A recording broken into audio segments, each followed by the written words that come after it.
Hello বন্ধুরা, আমরা বর্তমানে তথ্য প্রযুক্তির সময়ে বাস করছি।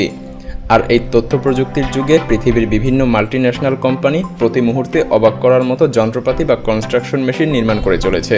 আর এসব যন্ত্রপাতি এবং কনস্ট্রাকশন মেশিনের কাজ দেখলে হাঁ করে তাকিয়ে থাকতে হয়। আমাদের পৃথিবী জুড়ে এমন অনেক অবাক করা মেশিন এবং কনস্ট্রাকশন যন্ত্রপাতি ছড়িয়ে ছিটিয়ে রয়েছে, যা দেখলে যে কারোরই মনে হবে যে এটা কোনো মানুষের তৈরি না, হয়তোবা এটা কোনো এলিয়েনের তৈরি। মায়াজালের আজকের এপিসোডে আমরা দেখতে চলেছি এমনই কিছু যন্ত্রপাতি এবং কনস্ট্রাকশন মেশিন যা দেখলে আপনি হাঁ করে তাকিয়েই থাকবেন। তো স্বাগতম আপনাকে মায়াজালের আরও একটি নতুন এপিসোডে, ট্রান্সপোর্টেশন অফ ব্লেডস। বন্ধুরা, আপনারা যে ব্লেড এবং ট্রাক দেখতে পাচ্ছেন, এই দুটোরই বিশাল কৃতিত্ব রয়েছে, কারণ এগুলো দিয়ে উইন্ডমিলের মাধ্যমে ব্যাপক আকারে বিদ্যুৎ উৎপাদন করা সম্ভব হয়। এই পাখাগুলো উইন্ডমিলের মাধ্যমে বায়ুকে প্রথমে ঘূর্ণন গতিতে পরিণত করে এবং তারপর এই ঘূর্ণন গতিকে বিদ্যুৎ শক্তিতে রূপান্তর করা হয়। এটি আবহাওয়ার জন্য বেশ উপযোগী। এই প্রজেক্টগুলো যখন শুরু করা হয় তখন অনেক গ্রুপ নানা রকম নেগেটিভ কথাবার্তা বলেছিল, কিন্তু পৃথিবী আজ এই প্রজেক্টে সফল। এই ট্রাকগুলোকে বিশাল আকারের ব্লেড বহু পথ ধরে বয়ে নিয়ে যেতে হয়, যা বেশ ঝুঁকিপূর্ণ। এই ট্রাকে করে এই বিশালকায় ব্লেডগুলো নিয়ে যাওয়ায় যেমন ট্রাকের দুর্ঘটনা ঘটার সম্ভাবনা থাকে, তেমনি আশেপাশে থাকা বিল্ডিংয়ের মারাত্মক ক্ষতির সম্ভাবনা থাকে। কিন্তু তারপরও ট্রাক ড্রাইভার সফলতার সাথে সুনিপুণভাবে ড্রাইভিং করে এই পাখাগুলো সুনির্দিষ্ট স্থানে বয়ে নিয়ে যায়। এই প্রতিটি ব্লেডের ওজন প্রায় ৮০ টন।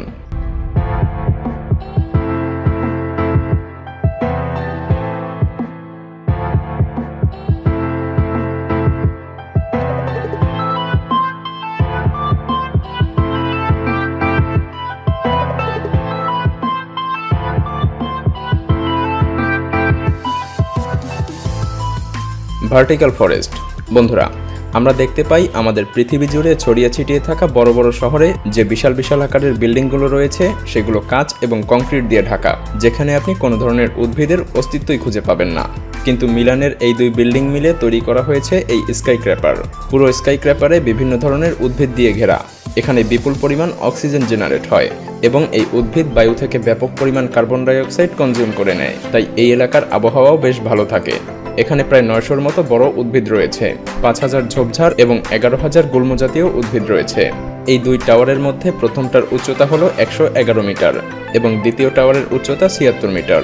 কনস্ট্রাকশন শুরু হয়েছিল ২০০৯ সালে এবং শেষ হয়েছিল ২০১৪ সালে।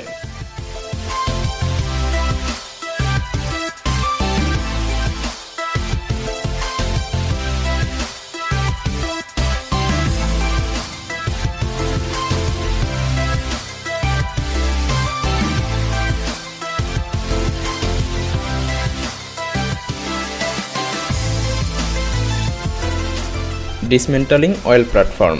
বন্ধুরা, এই তেল উত্তোলনের এই প্ল্যাটফর্মের নাম ব্রেন্টফিল্ড, আর এই প্ল্যাটফর্মের সম্পূর্ণ ওজন হলো ২৫,০০০ টন। এখান থেকে প্রথম অয়েল প্রোডাকশন শুরু হয়েছিল ১৯৭৬ সালে। এই কমপ্লেক্স স্ট্রাকচারের অবস্থান দক্ষিণ সাগরে, যা শেটল্যান্ড আইল্যান্ড থেকে ১০৮৬ মিটার দূরে অবস্থিত। ফাইনালি ২০১৯ সালে এই প্ল্যাটফর্মটিকে প্রতিস্থাপনের প্রয়োজন পড়ে, আর তাই একটি ডাচ কোম্পানি এই বিশালাকার প্ল্যাটফর্মটিকে স্থানান্তর করার দায়িত্ব নেয়। আর এটা প্রতিস্থাপনের জন্য নিয়ে আসা হয় পৃথিবীর মধ্যে অন্যতম বৃহত্তম একটি কার্গো শিপ। এই প্ল্যাটফর্মটির দৈর্ঘ্য ছিল ৩৮২ মিটার। এটা খুবই কমপ্লিকেটেড একটি প্রজেক্ট ছিল, খুবই সূক্ষ্ম হিসাব নিকাশেরও প্রয়োজন ছিল। আর এই প্ল্যাটফর্মটিকে নিয়ে ৭০০ কিলোমিটার জার্নি করতে হয়েছিল এই ডাচ কর্মকর্তাদের। তবে অবশেষে তারা এই প্ল্যাটফর্মটিকে সঠিকভাবে প্রতিস্থাপন করতে সফল হয়েছিল।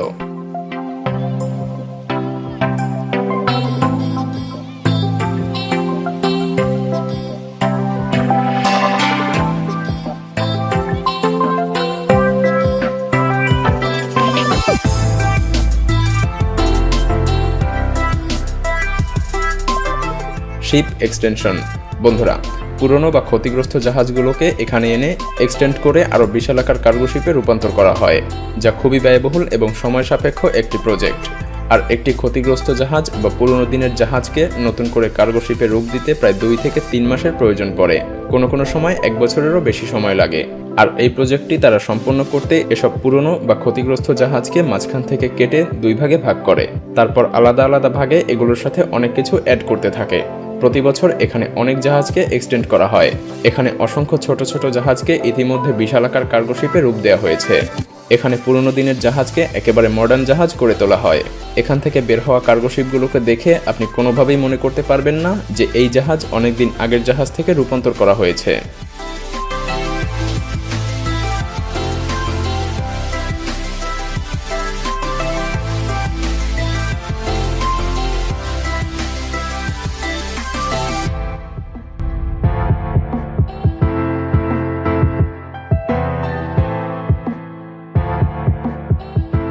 Excavation at great height.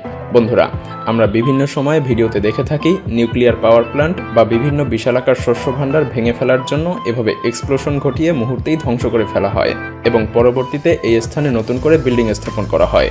কিন্তু কোনো সময় এমন সিচুয়েশন সৃষ্টি হয় যে কোনোভাবেই এই ধরনের প্রতিস্থাপনকে এক্সপ্লোশন ঘটিয়ে ধ্বংস করা যাবে না, কেননা এতে আশেপাশের অনেক স্থাপনায় ক্ষতির সম্ভাবনা থাকে। আর এমন সিচুয়েশনে এই পদ্ধতি অবলম্বন করা হয়। এখানে এই মেশিনগুলো ক্রেনের মাধ্যমে উপরে তুলে দেওয়া হয় আর তারপর এগুলো পুরো স্থাপনাকে আস্তে আস্তে মাটির সাথে গুঁড়িয়ে দেয়। তবে এই পদ্ধতিতে এসব স্থাপনা অপসারিত করা বেশ সময় সাপেক্ষ ব্যাপার, তবে আর্থিকভাবে অনেক সঞ্চয় করাও সম্ভব হয়।